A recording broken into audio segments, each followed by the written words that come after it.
Anatomía del aparato respiratorio. Las fosas nasales son dos cavidades que se comunican con el exterior mediante las ventanas nasales y con la faringe a través de dos orificios llamados coanas. El suelo de las fosas nasales está formado por el paladar duro y el techo por los huesos nasales. La pared externa está formada por huesos de la cara y del cráneo. Desde estos salen los cornetes, extensiones óseas con forma de lámina enrollada. Hay espacio entre los cornetes nasales, denominados meatos nasales. Las dos fosas nasales están separadas entre sí por el tabique nasal, constituido por el cartílago, el hueso vomer y parte del etmoides. Las fosas nasales están recubiertas por la mucosa nasal, llamada pituitaria. Existen dos tipos. Pituitaria roja, que reviste la parte interior y media de la cavidad nasal y contiene abundantes capilares sanguíneos, y la pituitaria amarilla, que está situada en la parte superior de las fosas nasales. Contiene los receptores olfativos constituidos por células ciliadas responsables de recibir y transportar los estímulos. Hay muchas células caliciformes del aparato respiratorio, que éstas producen moco, cuya función es atrapar partículas respiradas que hayan sobrepasado el filtro nasal. Las células ciliadas expulsan este moco hacia los tramos más altos, para que pueda ser arrojado al exterior. Dato: tras un tiempo más o menos prolongado fumando, los cilios se terminan inmovilizando y ya no se puede recuperar esta función aunque se deje de fumar. Entre los distintos huesos de la cara y del cráneo hay unos huecos llamados senos paranasales, que comunican con las fosas nasales mediante unos conductos. Los senos paranasales están recubiertos por una mucosa productora de moco que llega a las fosas nasales a través de ellos. La faringe es común a los aparatos digestivo y respiratorio.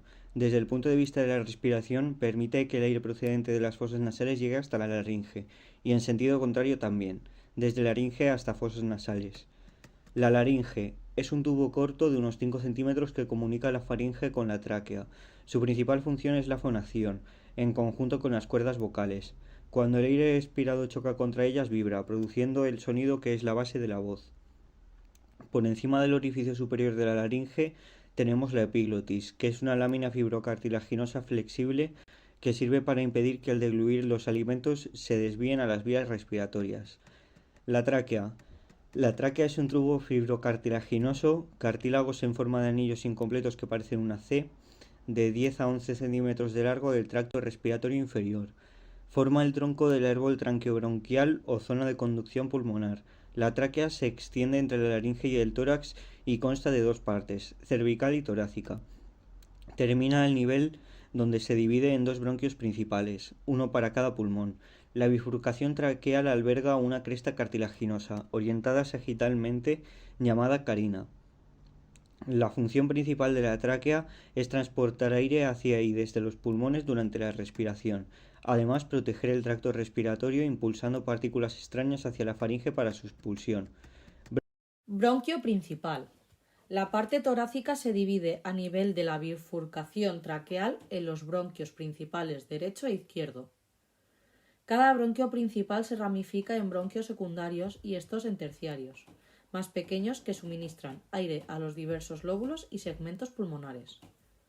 El bronquio principal derecho es más corto, más ancho y tiene una trayectoria casi vertical a comparación del izquierdo. Por tanto, es más susceptible a obstrucciones por cuerpos extraños. Cada pulmón principal se divide en bronquios intrapulmonares cada vez más pequeños que se extienden en los pulmones.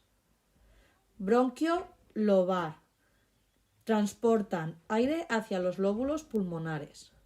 Los bronquios principales derechos se ramifican en tres bronquios lobales: superior, medio, inferior, para los tres lóbulos del pulmón derecho.